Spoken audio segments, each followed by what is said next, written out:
বিয়ে করছেন জনপ্রিয় কণ্ঠশিল্পী বাঁধন সরকার পূজা। পাত্রের নাম শুভঙ্কর সেন। সোমবার বিবাহ বন্ধনে আবদ্ধ হয়েছেন তারা। বিয়ে নিশ্চিত করে পূজা বলেন, গত 1 বছর ধরে তাদের পরিচয় বন্ধুত্ব। পারিবারিকভাবে বিয়ে হয়েছে। তাদের জন্য সবার কাছে আশীর্বাদ চেয়েছেন পূজা। পূজার স্বামী শুভঙ্কর সেন পেশায় একজন মডেল ও চাকরিজীবী।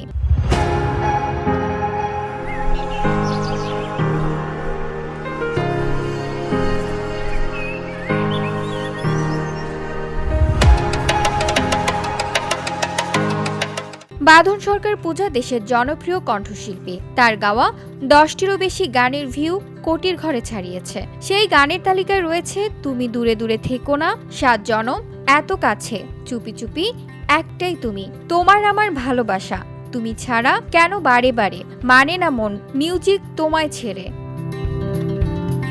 VOD Bangla news desk.